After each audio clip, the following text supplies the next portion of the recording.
My name's Andrew. You don't know me and I don't know you, but I've been at BYU for a long time. I've literally been around the block. So pay attention! Some of you are sitting here because you got lucky. You earned your way here, or God literally just needs you to meet your spouse. Whatever it is, you're here, so be grateful and do your best not to waste it. You're going to be told a lot of things about success, life, and your future. Things like work hard, do your best, don't give up, and remember who you are. I mean, I agree with those things, but hearing them just doesn't do it for me. What you need is Turn off the interview music and let's get to work. What you think you know about college, forget it. It's probably not true. If you're a student of any age for anything, listen to this. The most important thing you're going to do in school is to learn how to learn. Not anthropology, American heritage, or E equals MC squared. In the real world, you're going to do all kinds of things. Don't bother figuring out what those are now. Just figure out how to learn like a champ. Don't not learn physics or chemistry, but don't become so focused on getting the grade or memorizing the material, You forget the whole point you're in school. you're learning how to learn. Get really good at taking tests. Not math tests or English tests, but just tests. Get really good at doing homework, writing papers, working in a group, asking thoughtful questions, and thinking outside the box. Every time you have a homework assignment, you'll think you have time to put it off. Well, don't. Do yourself a favor. Make a plan and stick to it. Ever cram for a test? Stupid. Learn and practice every week of the semester, and then right before your test, just review. It's that simple. Make a plan for everything you need to get done and stick to it. Grow up and make stuff happen. Now, once you got that ingrained into your mind, figure out how to learn from yourself. After you fail your first test or get dumped by your first girlfriend, assess and evaluate.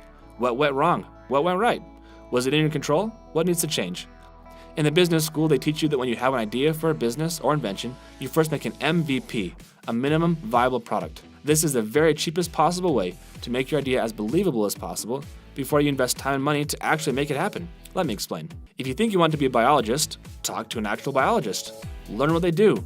Don't waste years of your life to find out you actually don't want to be a biologist. If you want to be a teacher or a conductor or an outdoor guide, talk to one and see if it's really what you want. Know the details of your goal. Don't be surprised when it's too late. But enough big picture, let's talk school. Are you better with a paper planner or your phone? Do you study best with music or without? Pick something and give it a really good shot. And if it doesn't work, ditch it. Try something new.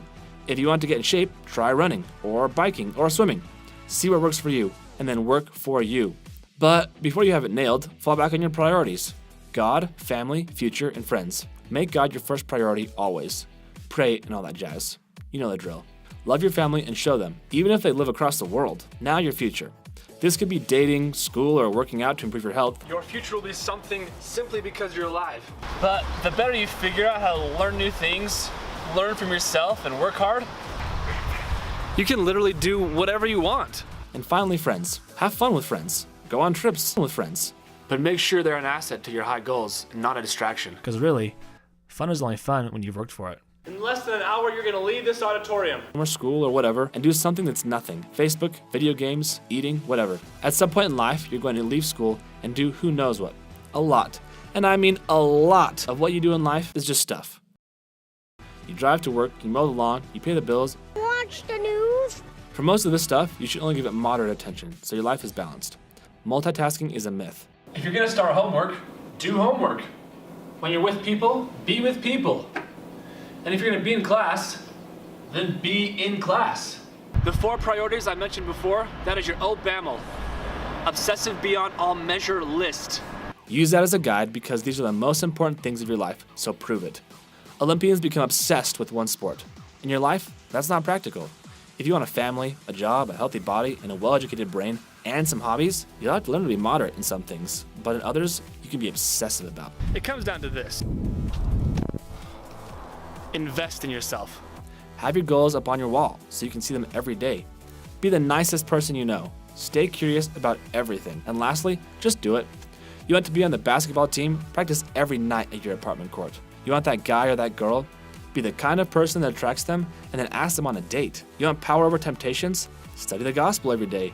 And just like you did with your mom growing up, always tell God about your day and make sure He knows where you are. In essence, be a pro.